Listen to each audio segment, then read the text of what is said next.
Hola, ¿qué tal amigos? Bienvenidos a su programa Revelando la Historia. Y esta noche hablaremos de historia, como ustedes ya saben, es un programa dedicado a la historia de nuestro estado de Hidalgo. Les saluda con mucho gusto la arquitecta Ivonne Quiterio y nuestro conductor, el arquitecto Luis Corrales Vivar Cravioto. Amigos, esta noche entrevistaremos a nuestros amigos arquitectos Genoveva y el arquitecto Raúl Álvarez, ya que han venido a nuestro programa. Como hemos mencionado en otros programas a los que han venido, diremos que ellos son de Progreso del estado, nuestro estado de Hidalgo, en donde laboran para el ayuntamiento. Durante años han sido promotores de la cultura y las tradiciones de su municipio. Amigos, quiero comentarles sobre el arquitecto Raúl Álvarez. Hemos de decir que fue dibujante y proyectista del arquitecto Francisco Artigas en obras residenciales, escuelas, mercados, programas de obras del Plan de Guanajuato. Trabajó también en dependencias oficiales, como la Comisión Constructora, actualmente la Secretaría de Salud. Con el arquitecto Joaquín Álvarez Ordóñez también fue subgerente de ferias, exposiciones de la Comisión Promotora CONASUPO, para mencionar solo algunas de sus actividades profesionales de nuestro invitado de esta noche. En la Cámara de Diputados del Congreso de la Unión realizó trabajos como diseño y montaje de todos los eventos realizados dentro y fuera de la Cámara de Diputados, proyecto, dibujo y supervisión, de remodelación de oficinas dentro del Palacio Legislativo. El autor del libro Estampas y Recuerdos, Progreso de Obregón, Hidalgo. Trabajo de investigación realizado durante 10 años de la historia de Progreso de Obregón, que incluye recopilaciones de documentos, materiales fotográficos en 2 tomos, en los cuales se han realizado 3 ediciones diferentes, en 1988, en 1999, 94, en el 2005.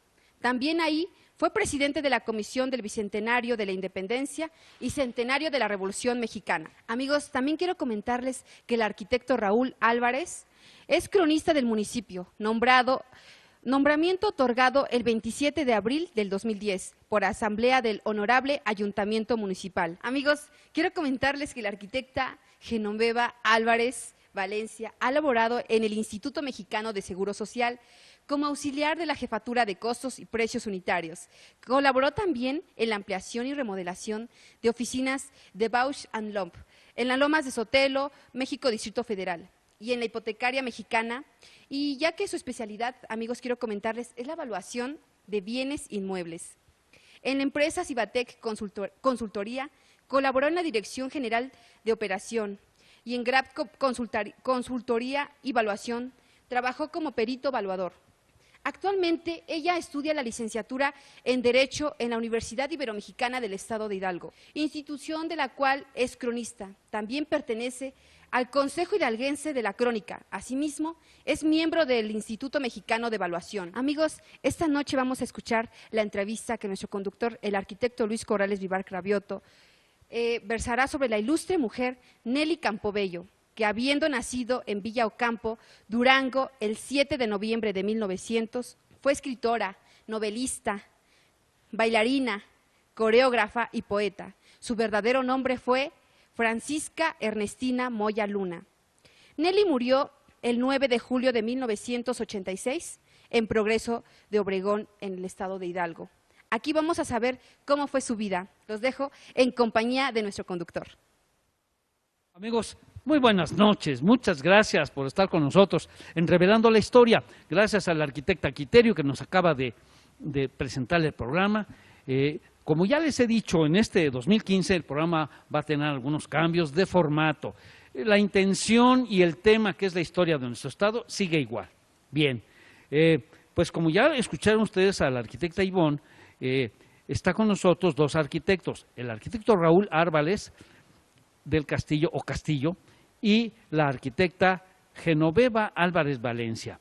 Ellos, como ustedes lo saben, son cronistas. Genoveva lo es de la Universidad Iberomexicana de Hidalgo y el arquitecto Álvarez lo es del municipio de Progreso de Obregón, Hidalgo. Así que vamos a platicar con ellos y vamos a hablar sobre un personaje muy interesante. Ahora se ha tomado como una especie de moda o de tema recurrente el hablar de las mujeres valiosas en México. Se decía que había pocas mujeres valiosas en el siglo XX, sobre todo a principios de él, Pero eso no es cierto. Hay muchas mujeres valiosas. Lo que nos ha faltado es investigación.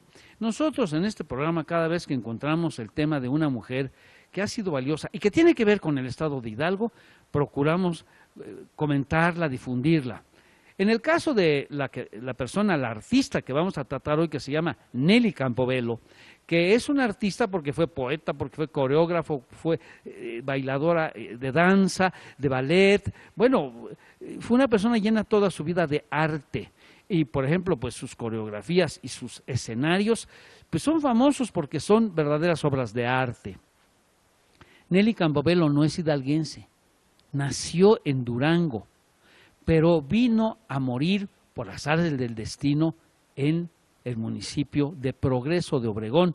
Y ellos, que son de ahí, tienen bien localizado y ubicado sus últimos años que fueron en Progreso, su tumba, y recientemente han hermanado a Progreso de Obregón con la ciudad de Durango, Ocampo Durango, precisamente por lo que es la relación que hay entre el nacimiento y la muerte de Nelly Campobello.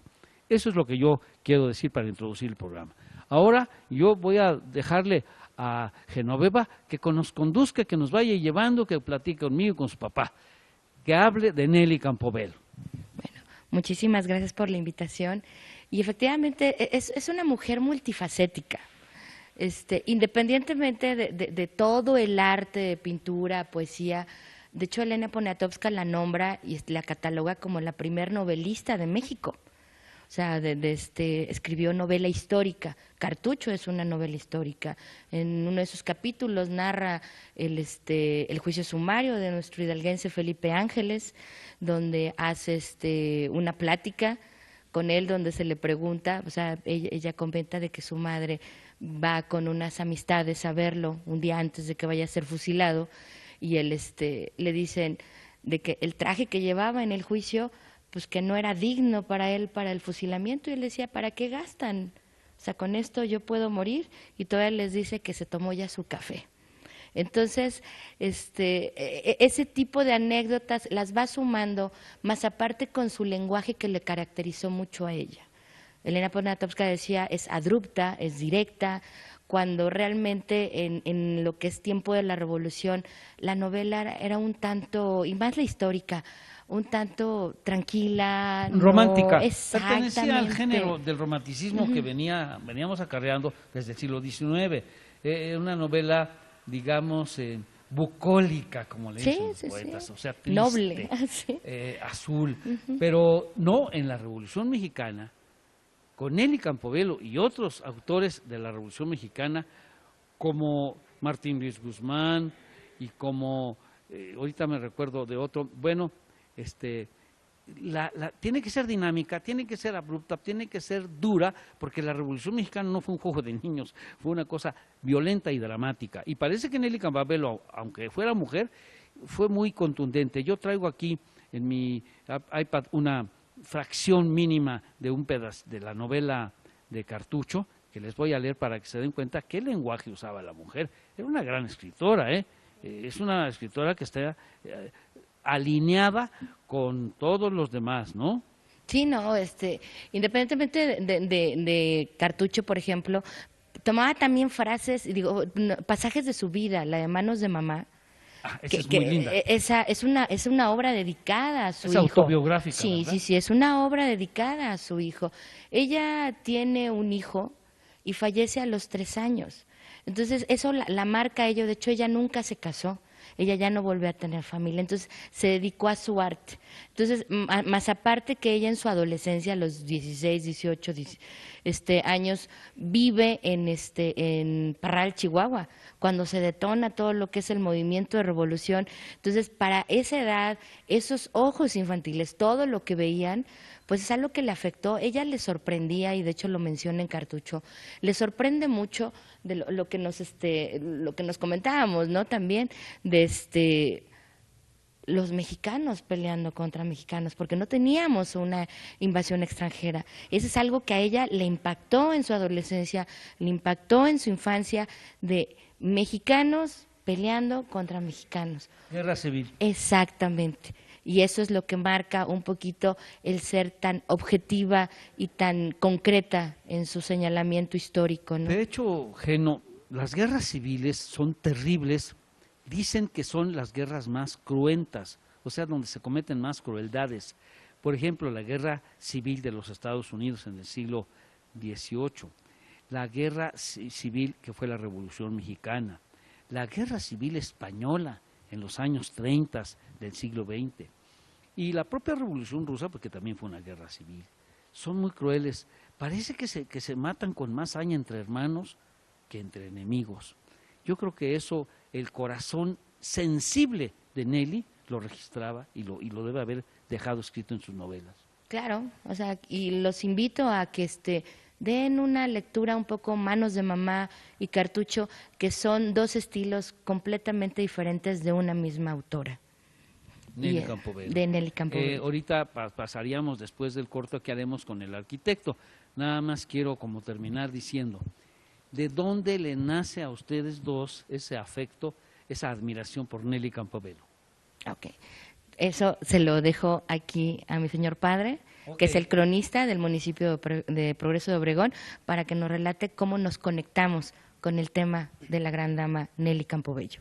Sí, ahorita regresando del corte, vamos a salir un momento y regresamos con el arquitecto Raúl Álvarez que nos comente esta última pregunta. No se vaya, amigos, estamos en Revelando la Historia.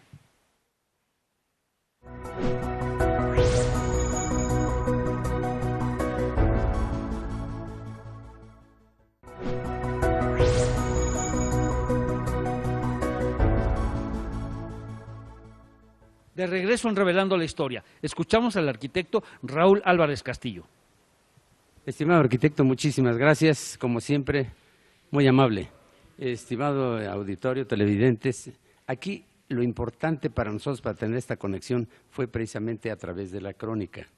Tuve la fortuna cuando tomamos protesta en la Nacional, en la Naxim, en Durango, tener contacto precisamente el que fue presidente, es el cronista de donde nace Nelly Campobello, Ocampo Durango. ¿Que se llama cómo? ¿El pueblo? Licenciado, Ocampo Durango, del municipio Ocampo, del Valle de Ocampo, ¿sí? Pero la población, el municipio, el origen es nada más Ocampo Durango, ahí nace. Y de ahí es precisamente originario el licenciado José de la O, autor, por cierto, de un libro con la vida de ella, que tiene muchísimo contenido, que ya lo presentó también en Bellas Artes, en la Sala Manuel M. Ponce, lo ha presentado en España, lo ha presentado en Francia, lo ha presentado en Inglaterra. Pues hay que tratar que lo presente en Hidalgo. Sí, no, pues aquí estuvo precisamente. Desde ahí, con el gusto de conocernos, y ya una vez tomando en cuenta la situación de Nelly Campobello, entonces nació la idea de hermanarnos, de alguna manera, hermanar los municipios, eso platicado con mi hija también, porque esta persona muy capaz, además cronista muy capaz, muy entusiasta y muy enamorado de la historia precisamente de esta dama, tiene muchísimas cosas, cartas, tiene mucha historia. Alguna vez, si quieres, lo invitamos a que venga, que sí, a que venga de allá, porque realmente es un tipazo para eso. Entonces, tuvimos el propósito y para eso visitamos al profesor Jorge García Pérez, así en corto, que es nuestro valor nacional, poeta ya de Progreso de Obregón, y él también, muy místico también en esta idea, pues una vez ahí en su casa, como a la 1 de la mañana, salió la idea de la hermanación precisamente. Entonces, queríamos porque nos ofrecen una placa de bronce para la hermanación, entonces queríamos nosotros integrarle una frase. Entonces, precisamente de ahí salió platicando esto, lo otro, aquello, y salió precisamente que fuera ni más ni menos el santuario de Nelly Campobello, Progreso de Obregón, ¿sí? Por ser el lugar donde murió y donde quedó sepultada. Exactamente. Durante muchos años, ¿verdad? Es que en Ocampo, en Ocampo Durango ya existe un santuario cultural. Entonces es donde nace, donde muere, y aquí la hermanación es la cultura, la crónica y la historia. Muy bien. Entonces, con eso, y ha inspirado también precisamente el profesor García Pérez, le sale precisamente esa frase que tú la vas a ver ahora que lo Oye, yo que ya lo la leí. entrevistes, sí. No es una frase, es todo No, un es poema. un pensamiento, sí, es un pensamiento, un poema, exactamente. Y me gustó mucho. Cuando se lo mandamos precisamente a Pepe del Lago Campo quedó maravillado. Y dice, oye, la placa va a llevar también el contenido. Hicimos el diseño y efectivamente es una placa que la vamos a instalar en el jardín precisamente. Ahí se va a poner en medio de dos bancas, que es donde en el jardín se asoleaba Nelly Campobello. La sacaban, pero lógicamente como Francisca Moya Luna. O sea, siempre fue incógnita.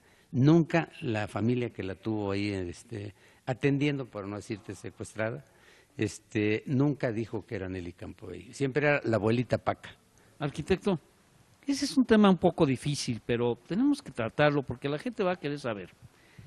Los diarios, la revista Proceso y muchas, cuando se descubrió que en Progreso de Obregón había vivido sus últimos años Nelly Campobello, prácticamente secuestrada. Inclusive algunos periódicos que estuve leyendo yo dicen por un par de truanes, o sea, no hablan de alguien bueno que protegiera a Nelly, sino un par de pillos que lo que querían era quedarse con las cosas artísticas valiosas que ella tenía, colecciones de arte, etcétera. ¿Esas personas fueron a la cárcel o no? El esposo nada más. El esposo señor nada más. Cifuentes? Exactamente. La bailarina, porque fue su mejor bailarina de Nelly Campobello, Cristina Belmont, ¿sí? Ella pues la estuvo atendiendo porque vivía sola, entonces como artista. Entonces la atendía, le daba de comer y era su bailarina. Vivían con ella en su casa. O sea que realmente hubo mucha química entre ellos. Y ya con los años es cuando ya vino el interés. Pero de alguna manera le fueron incluyendo mucho al esposo. Oye, pues si ya se va a ir parecido, ¿no? Pues hay que recuperar todo lo que está aquí. Pues ahí lo tenían en el domicilio, ahí en Lanzures, su domicilio de ella. En el Distrito Federal. Así es. Entonces, pues lienzos, son muchos millones de dólares en esos lienzos, ¿no? ¿Eran lienzos de qué autores? Como digamos… De Guadalupe Posadas, ¿Posadas? de Clemente Orozco. Sí. O sea, eran diseños de coreografías y dibujos de ¿cómo se llama? De Nelly Campobello y pintados por Clemente Orozco y Diego Rivera. De hecho, ¿cómo se llama? El periódico Reforma publicó cuando se encontraron estos lienzos, que son 8, que tengo entendido que los tiene resguardados el INBA, salían en $60 millones, estaban cotizados en ese entonces. O sea, era una fortuna y estas personas, pues llegó un momento en que ya viendo a la anciana y que seguramente algunas otras personas también tenían esa ambición, se la llevan a Progreso, en forma incógnita. Sí, fueron de pueblo en pueblo, desde Zumpango, por la línea de los autobuses, fueron llegando a Zumpango, a Titalaque, en fin, y llegaban a las terminales de los autobuses, y ahí se quedaban. Iban a un cuartito, un hotel, y ahí se quedaban y la sacaban ahí para distraerla en su silla de ruedas, ¿sí? Entonces, así le fueron haciendo en los municipios hasta llegar a Progreso. Progreso les gustó, y entonces llegan precisamente al hotel lo que fue de mi padre y mi casa paterna, el Hotel Progreso. Entonces, ahí tomaron también un cuartito en 1983, ¿sí? Que es cuando llegan. Y pegado al hotel es donde tomaban sus alimentos. Te digo, la cosa del secuestro fue irla minando en su salud, porque nada más le daban una tostadita de pollo, según nos informaron, con un café en la noche, café en la mañana, y en la tarde, noche, le daban otra tostadita con un té. Esa era su alimento. Ellos, lógicamente, le entraban bien, ¿no? Pero así ¡Qué barbaridad! la fueron minando. ¿Cómo puede una persona sobrevivir con un café y una tostada en la mañana y otra en la tarde? No hubo el afán de acabarla en una manera trágica, ¿no? Pero lógicamente se fue quebrantando la salud, ¿sí? Dentro de eso, ella tuvo muchos momentos lúcidos, que es cuando decía, yo soy una bailarina famosa, soy Nelly Campobello. Entonces, cuando eso ya la estaba descubriendo a la familia que la tenía protegida, entonces decían, lo que pasa es que mi abuelita, la abuelita Paca, que era más mi comadrita, vivíamos enfrente. Ahí vivía enfrente la gran bailarina. Y le tomó tanto amor a ella y se le influenció tanto de ella que quedó traumada con Nelly Campobello y hasta le hace también… ¿Quién quedó traumada? ¿Tu abuelita? Nelly Campobello. Ah, la abuelita Panchita, Sí, que era Nelly Campobello. Exacto. ¿Y ustedes la trataron? ¿Tú la trataste? No, arquitecto? la conocí, pero Entonces, nunca supe que, porque allá en ¿no el hotel, sabían ustedes que era Nelly no, Campodónico? nadie. Si alguien sabe, se llena de gloria. Lo que quiero aclarar eso habla de una ignorancia, ¿no? Una ignorancia cultural que No, bueno, pero no, somos- no, arquitecta, nadie tiene la obligación de conocer a una persona que está en forma incógnita y que no está en su lugar y que no hace ninguna actividad. Además la tenían siempre sedada. Sí, estábamos. Sí, o sea que realmente, y siempre estaban los disquenietos pegadas para que no hablara con nadie. Esa es la cosa, sí. Sí, y entonces, si había alguna comunicación, de inmediato. Entonces, Bueno, esto desgraciadamente, amigos, se da en muchas familias que ya enferma la persona prestigiada o rica, no quieren los demás parientes que nadie hable con ellos, porque quieren, se llama coparla, acotarla, para que no vaya nadie a convencerlo, porque ellos creen que el dinero que deje debe ser nomás de ellos. Esa es una cosa muy humana, muy común, pero no es buena, porque uno tiene que respetar la libertad, la voluntad de la persona que uno está protegiendo, un ancianito o una ancianita, y hacer una cosa con doble interés y fondo, pues es precisamente algo malo, que quizá podemos decir que es, en cuestión moral es un pecado, pero en cuestión legal también es un delito tener una persona secuestrada, sedarla e incomunicarla de los demás, porque por eso la sacaron del DF, arquitecto. así es, así es. Entonces, ya teniendo esa temporada ahí en el hotel, que fue año y medio más o menos, ya al ver que la sacaban al jardín y tenía sus destellos, tenían sus riesgos. Entonces, nada más dijeron, no, como vivían enfrente, por eso le acumuló mucho. Pero esa fue su salida y su convencimiento a la sociedad. Y con eso se cubrieron. No, pues por eso. Pero las chiquillas, que ahora ya son señoras, le insistían, a ver si es cierto, abuelita Paca, si usted es muy famosa, a ver, enséñanos. Y les hacían unas acciones a los 80 años, 81 años, les hacían unos movimientos, caray, qué soltura, ¿verdad? ¿Ah, sí? Sí, qué soltura, a ver, hazlo, ¿no? Pues, ni jóvenes y todo no lo podían hacer. No, claro. Y le daba unos pasos así medio raros, según nos platican a las que hemos investigado. Entonces, con eso, al ver todo eso, dice, ya estamos corriendo peligro, más o menos. Entonces, le dice al donde tomaban los alimentos, que se hicieron muy amigos, consíganos un lugar donde podamos ir, porque ya me sale caro el hotel, ya no. Entonces, le consiguieron en la vecindad donde fue a morir. Le consiguieron un departamentito muy chiquito. ¿Por qué no tenían dinero para alquilar no, una casa o algo? Imagínate lo que tenían, pero el papel de ellos era que eran muy humildes, o sea, llegaron vestidos del baile mezquital, o sea, algunos hasta zapatos muy... Esa era su vestimenta, Modestos. sí, pero era la transformación que tenían para penetrar en la sociedad ahí en Progreso y convencer, si no llamaba la atención. De por sí llamaba la atención el aspecto físico de ella. Decían, esta no es de aquí, es muy diferente. Sí, tenía cierto porte aristocrático, Sí. artístico, Sí, sí. una mujer que había conocido a todo mundo. Parecía extranjera. Amiga de todos los artistas, amiga de Pancho Villa y amiga Tomás Urbina, de su paisano. Martín Luis Guzmán. Martín Luis Guzmán fue, digamos, hasta unos autores dicen que fue una relación de ella. Ella lo negó en un programa de televisión, pero todo el mundo dice que tenía una intimidad con él. Y Martín Luis Guzmán es un personaje en la historia de México, amigos, porque en primer lugar, fue el secretario particular de Pancho Villa muchos años.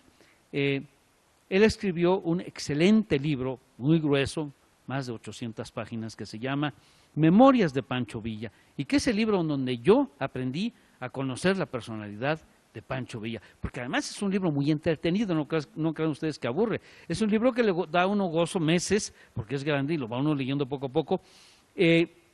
Ahí en el libro habla como Pancho Villa le decía a él, Luisito, a ver Luisito esto, a ver Luisito, era el que le escribía sus cartas.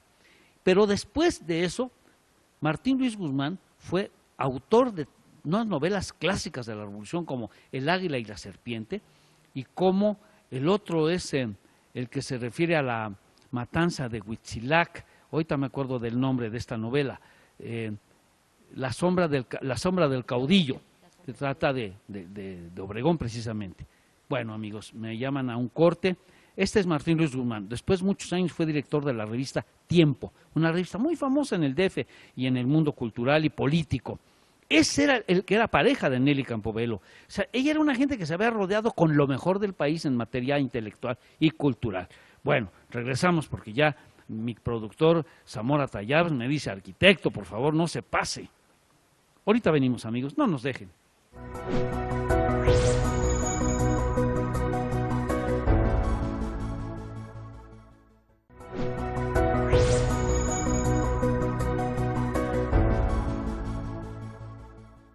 Amigos de Revelando la Historia, gracias por continuar con nosotros y en esta ocasión tenemos la sección de libros y efemérides. Vamos a estar platicando no solamente de publicaciones que tienen que ver con el tema del día de hoy, sino también con efemérides que estarán seguramente pues bombardeándolo usted a través de los medios de comunicación de las redes sociales en lo que respecta, por supuesto, a la literatura y a la historia. Y precisamente, siendo el tema de hoy Nelly Campobello, pues vamos a platicar de su obra más importante, que es precisamente Cartucho. Ya la han mencionado en la entrevista de esta noche, el libro fundamental y que es considerado dentro de la corriente de la literatura postrevolucionaria, que para muchos críticos, no solamente en México, es la primera corriente literaria que se da en América Latina en el siglo XX. Dada la Revolución Mexicana, aparecen diversos escritores que dedican su pluma pues un poco al recuento de lo que había ocurrido en la Revolución Mexicana, pero que termina siendo pues traducido en un estilo literario puro, un estilo literario muy particular, donde se pues encierran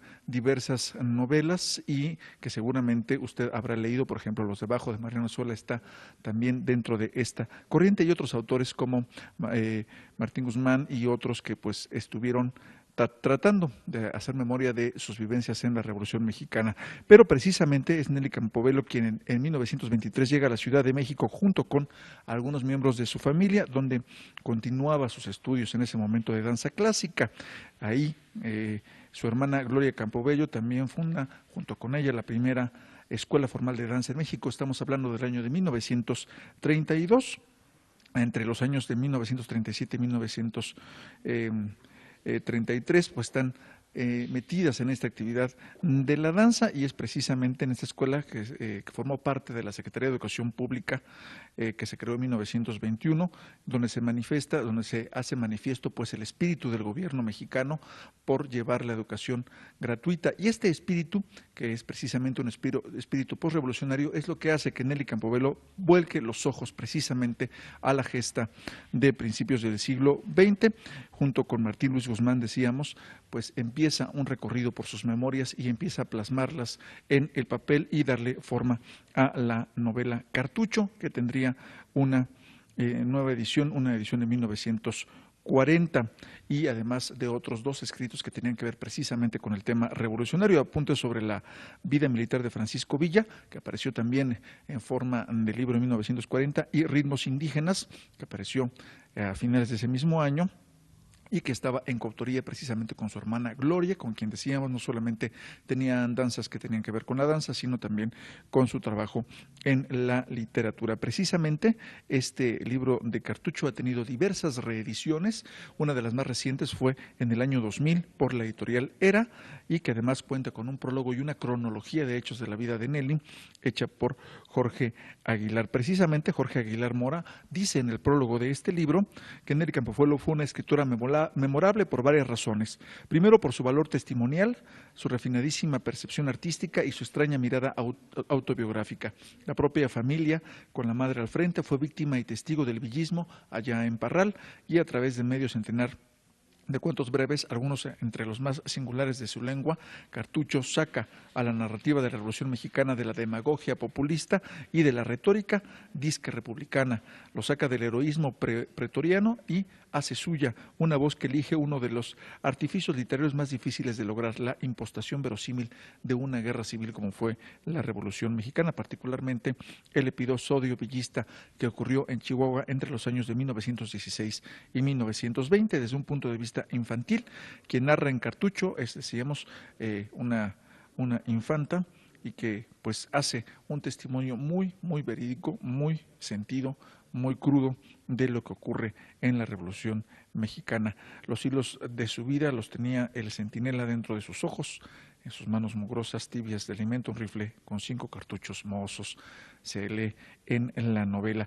El prólogo de Aguilar Mora a esta obra pues es en realidad un ensayo que pues explora no solamente Cartucho como un reflejo de la vida y de las vivencias de Nelly Campobello, sino también como un libro que hace una propuesta narrativa muy particular y que decíamos tiene un lugar muy específico, muy diverso, muy diversificado del punto de vista de otros libros sobre la Revolución Mexicana. No es la Revolución Mexicana que narran los protagonistas militares que narran quienes usaron las armas, quienes estuvieron en las filas, quienes estuvieron combatiendo, sino por el contrario, es una visión de la Revolución que tiene que ver con el punto de vista de la sociedad civil y particularmente desde los ojos de una infanta. Un libro sumamente recomendable que seguramente si usted tiene la oportunidad de leer, hágalo porque en verdad va a disfrutarlo inmensamente. Esta es, Cartucho, la obra literaria más importante del trabajo de Nelly Campobello, que será recordada pues por muchas actividades que tenían que ver con la cultura, particularmente la danza y la literatura. Y el segundo tema de hoy es pues una efeméride que nos tendrá ocupado seguramente todo el año 2015, que es el 150 aniversario, el centenario y medio de una obra fundamental de la literatura universal, particularmente de la literatura infantil. Nos referimos a Alicia en el País de las Maravillas. Originalmente el libro se titula Las aventuras de Alicia en el País de las Maravillas, del escritor británico Charles Ludgen Dodgson. Es además, bueno, una suerte que este autor tuviera un seudónimo conocido más como Lewis Carroll. El cuento está lleno de alusiones satíricas a los amigos del autor. También es una crítica muy profunda a la educación inglesa y toca temas políticos de esa época. Estos temas pues han trascendido de manera diversa en el cuento y lo que sobrevive después de 150 años es precisamente pues la naturaleza alocada, la naturaleza fantástica del relato. El País de las Maravillas que se describe en la historia es creado básicamente a través de juegos de lógica, ya que Lewis Carroll, además de escritor, era matemático, de una forma tan especial que la obra ha llegado a tener popularidad en los más variados ambientes, desde niños hasta pues profesionales de las matemáticas e incluso de la psicología. En esta obra aparecen algunos de los personajes más famosos que había creado Carroll en otros cuentos, como el Conejo Blanco, el Sombrerero, ahora conocido como el Sombrerero Loco gracias a algunas versiones cinematográficas, la Oruga Azul, el Gato de Cherry y la Reina de Corazones, quienes han cobrado importancia suficiente y han tenido incluso vida propia como personajes más allá de la misma Alicia, que es el personaje principal. Se conservan solamente 23 copias de la primera edición ocurrida en mayo de 1865, de las cuales 17 pertenecen a distintas bibliotecas alrededor del mundo y las restantes están en manos de coleccionistas privados. El libro tiene una segunda parte menos conocida que se titula A través del espejo y lo que Alicia encontró allí. Esto apareció en 1871. 6 años después de la primera versión. Estas segundas partes eran muy comunes en pues una parte de la literatura clásica. Había autores cuyas obras están divididas en 2 ediciones, en 2 publicaciones distintas. Es el caso, por ejemplo, de El Quijote de la Mancha, que apareció una primera parte y 10 años después una segunda parte escrita por el mismo Cervantes, que pues se vio obligado a hacerla para desmentir algunas versiones apócrifas que habían aparecido de una segunda parte de las aventuras del hidalgo Don Quijote de la Mancha. En el caso de Alicia en el País de las Maravillas ocurre algo similar. Fue tal el éxito de la primera parte del cuento original que Lewis Carroll decidió hacer una segunda parte, una versión pues digamos renovada con mayores aventuras, que no tuvo tanto éxito y que no fue conocida tanto pues en el mundo de la literatura universal. Pues Alicia en el País de las Maravillas también tiene diversas interpretaciones desde el punto de vista incluso psicológico, más allá del ambiente literario.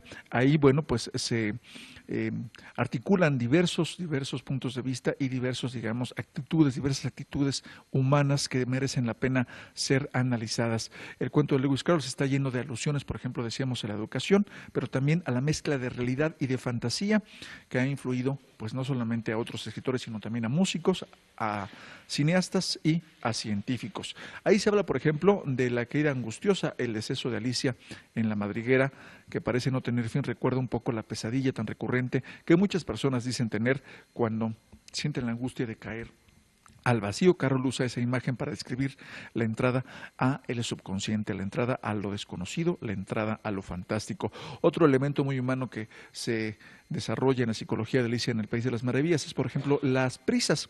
El conejo blanco, este personaje, mira constantemente su reloj y va siempre apresurado diciendo: Dios mío, voy a llegar tarde. Refleja la ansiedad, la conducta paranoica e incluso la exigencia a veces exagerada que los mayores imponen a los niños por cumplir tiempos y por seguir horarios. Otra actitud muy reconocida en el cuento es, por ejemplo, la ausencia de rutinas. Los adultos viven atados a las costumbres, como el sombrerero y su eterno té de las 6 de la tarde. Carroll critica los comportamientos asumidos que nunca son cuestionados. Alicia, a lo largo del libro, se acostumbra a la libertad y a la aventura, es decir, va más allá de los horarios, va más allá de lo establecido.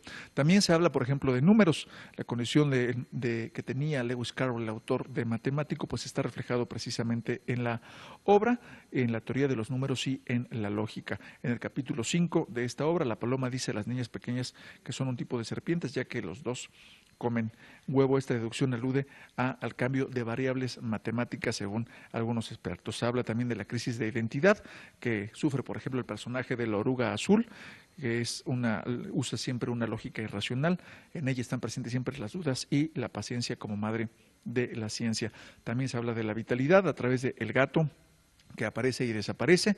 Se habla también de la intolerancia a través del personaje de la Reina de Corazones. Una obra que seguramente, si usted ya leyó, va a disfrutar mucho releyéndola, y si usted no la conoce, será un buen momento en este 150 aniversario de su aparición el poder releerla y no solamente verla como un libro, como un cuento infantil, sino también como una historia creada en la literatura universal. Hasta aquí llegamos con esta sección de libros y efemérides. Vamos a ir a una pausa promocional, pero regresamos con más aquí en Revelando la Historia. No se vaya.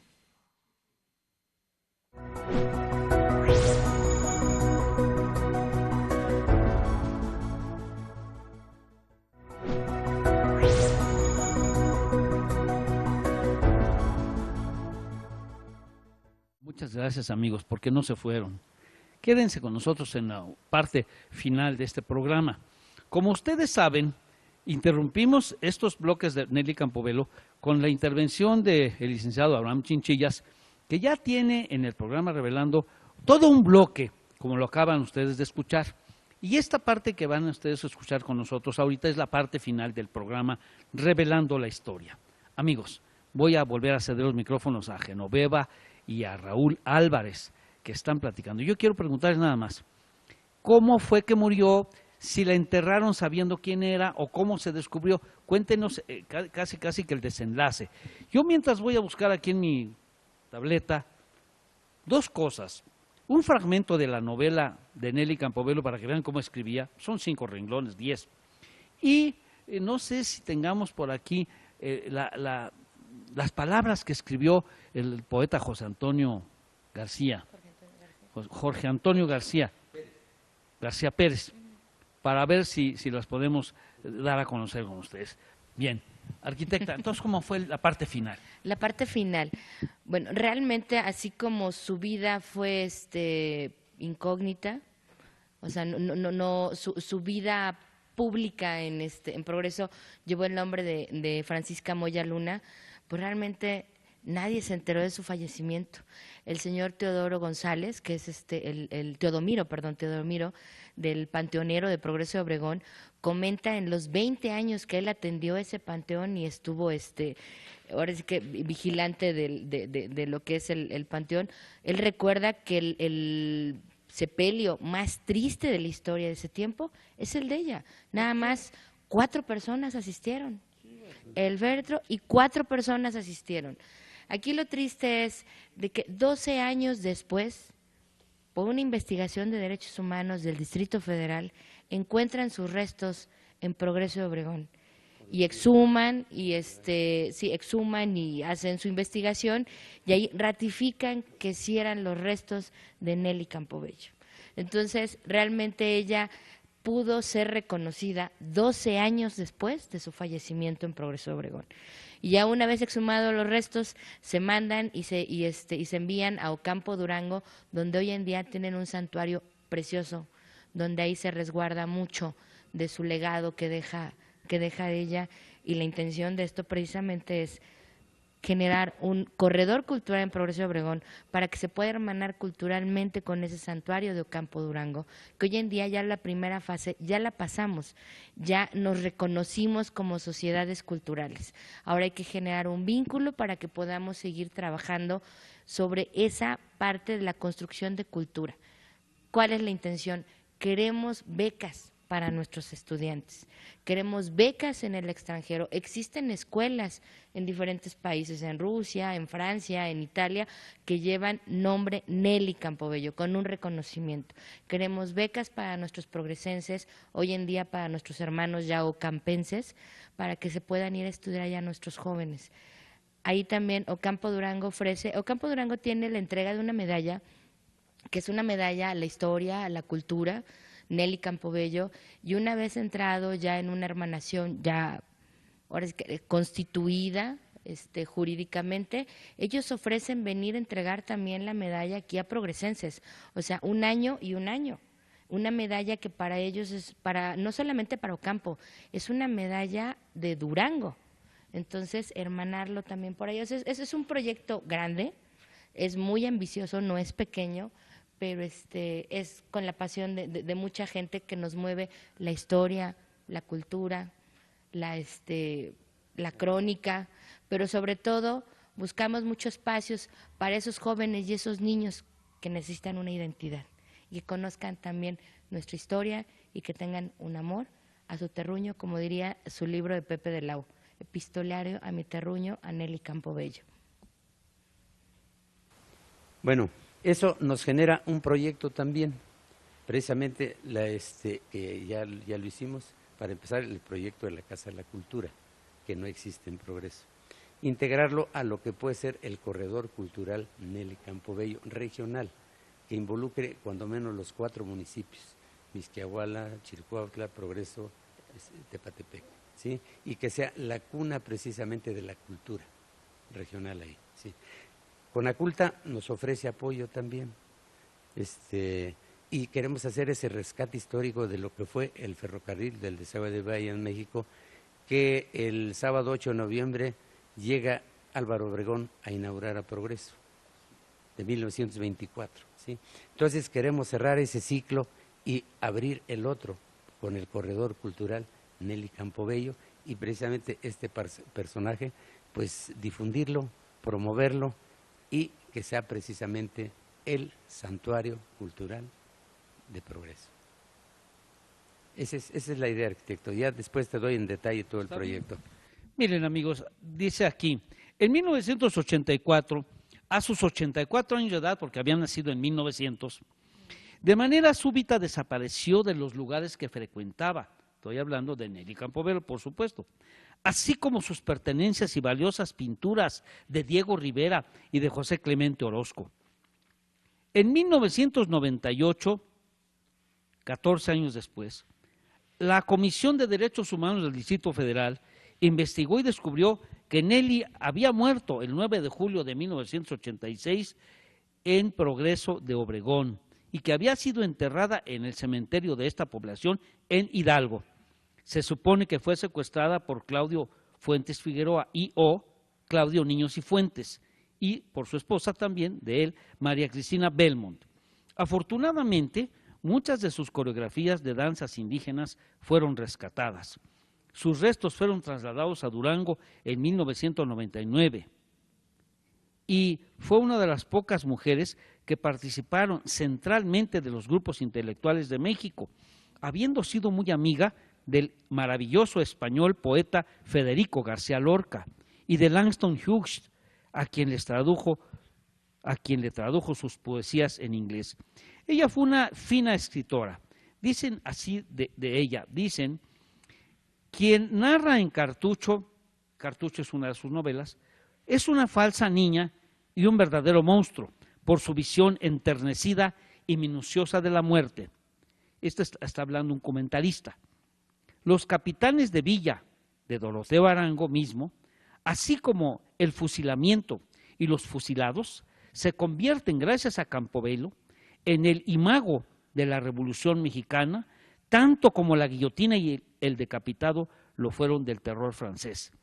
Y dice este autor que está comentando la novela de Nelly: para hacernos entender, más vale recrearla o releerla. Y dice así, estas son palabras de Nelly Campobello, tratando un asunto de la revolución.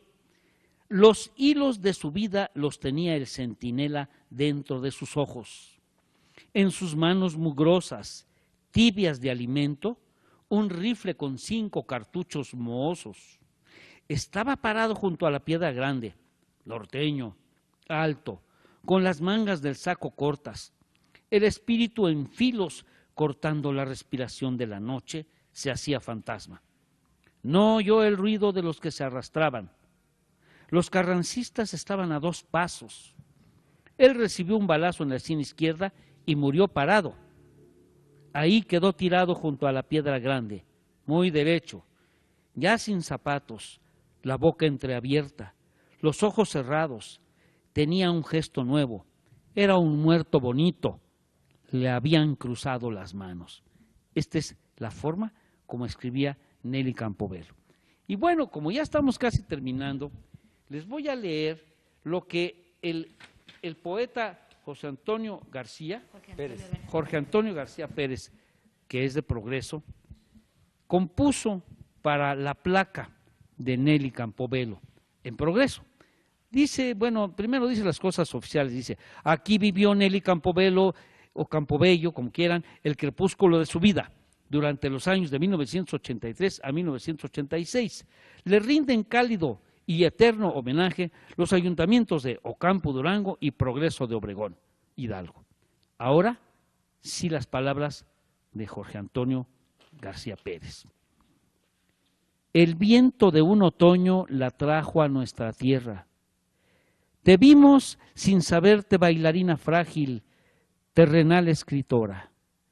¿Algo más compartimos contigo que el olvido y el silencio? Sí, el pan y la sal, y tus ojos que nos vieron. Aquí tu última luz viste sin que pudiéramos iluminarnos de ti. Permítenos ahora que tu memoria brille, que sea siempre baile y palabra. Y también nuestra Nelly, que Progreso de Obregón sea tu santuario. Qué bello, ¿eh? Sí, sí, es algo que cuando se le mandó a Pepe de la O, el cronista, dice, verdaderamente, no te voy a decir casi lloro, lloré. Muchas gracias, arquitecta. Amigos, muchas gracias por su atención al programa. Agradezco al arquitecto Raúl Álvarez, a la arquitecta Genoveva Álvarez. Agradezco al licenciado Aram Chinchillas su participación. Agradezco a la arquitecta Ivonne Quiterio también en su participación. Todos somos el equipo de Revelando la Historia. Muchas gracias. Muy buenas noches.